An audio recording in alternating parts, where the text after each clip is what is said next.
So, gagawa ako ngayon ng healthy bar, homemade. Kesa mo palit kakawa ka ka-sure kung sa mga gipang mix ba dito. So, ni atay pumpkin seeds.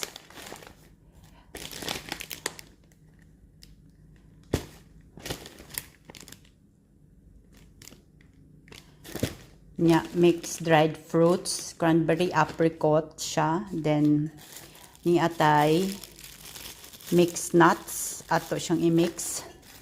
Ni atay niya pumpkin seeds na siya. Oh, nang gikuan. Ani atay flax seeds ito. And sunflower seeds. And need siya ng konting, what do you call this, honey. But wala man ko'y honey. So, ang ibutang, kini na lang siya. Orange. Pero dili na butang tanan, oy. Kitamis ni. Gamay lang na mabind lang sila together. Then, i-bake natin siya. Dili po dugay, basta konti lang. So, ilagay natin tigwa 1 teaspoon lang sa mga ingredients na dili seeds. So, meron tayong pumpkin seeds. Atong butangan siya 1. Himo na lang natuntuon ni siya. Di ko masunod og ka ng kuan ba? Basta aho-aho lang tansya. Yan. 2 tablespoon pumpkin seeds.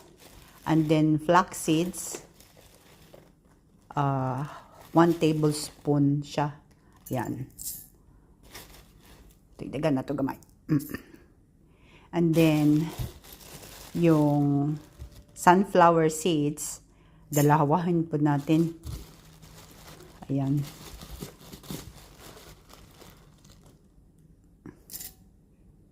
Then, so kanya itong isunod, and then ito, and then ito. Tigwa 1 tablespoon lang. So, ayan na.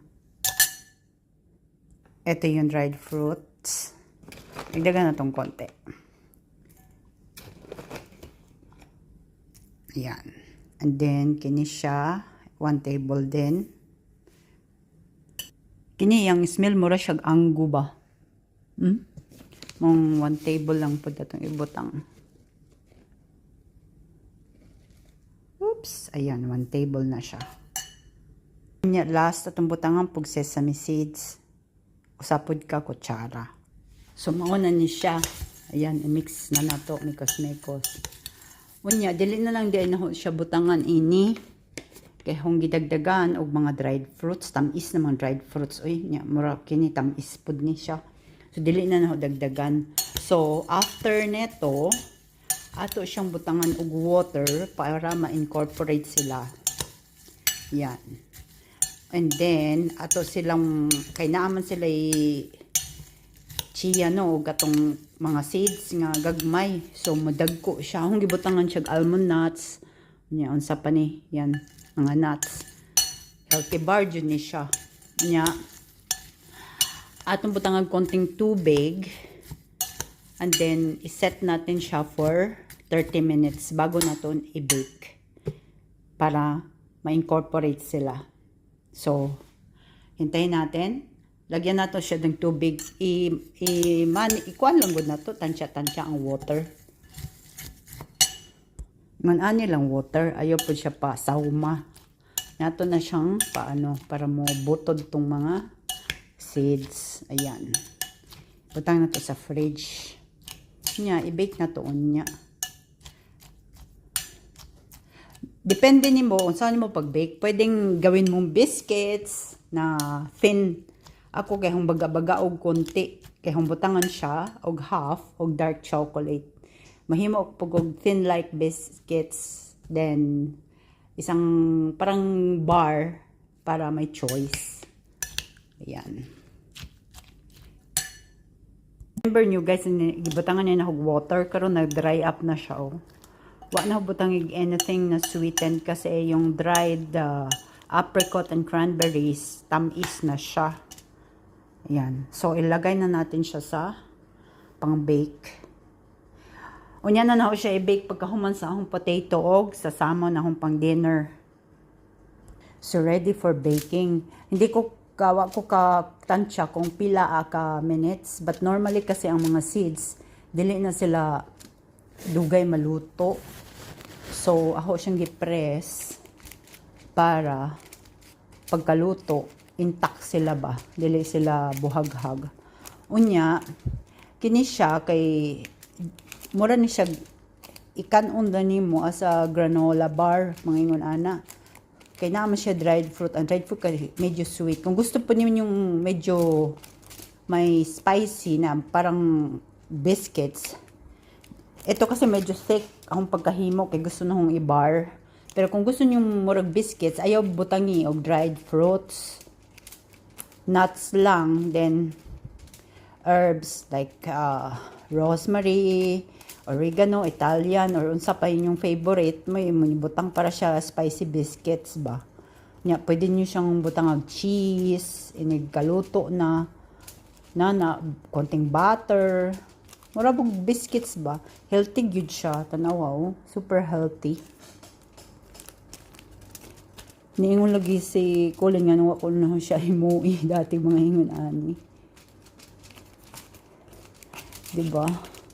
Ayan. Ready for baking na to. Pagkaluto sa akong dinner. So, binake ko siya guys ng, yan o, matigas na, ng 120 degrees in 30 minutes. Kasi medyo makapal siya. So, ilipat na natin siya at hiwain while it's still hot. Baka kasi titigas mamaya. So, this is it. Ayan. Ganon siya kakapal. Ayan o. Ayan. Ayan, matigas-tigas siya. So, ganyan siya kakapal. I-slice natin. Ayan.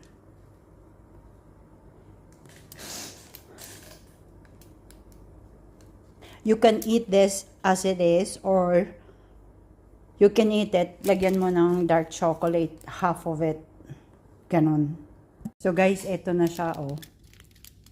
Ayan. Tingnan mo gaano ka-healthy yan. All akong gumawa. Ang nilagay ko dito is water lang. Then, inano ko sa fridge ng 30 minutes para ma-incorporate sila all together. So, ayan, in-slice ko na siya.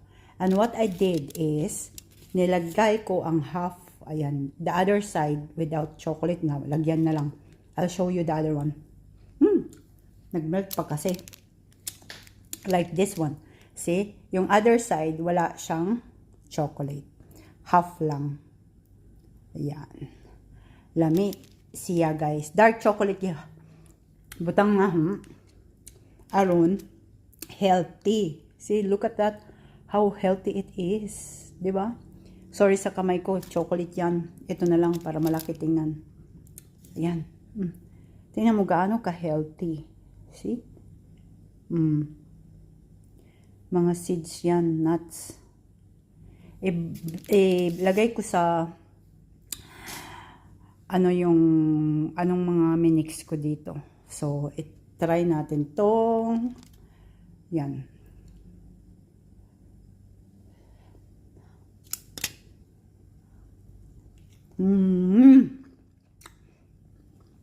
Guys, lamig siya kayo. Promise. Huwag kayong gumamit ng milk. Dark chocolate gamitin nyo. Masarap. Lamig siya guys.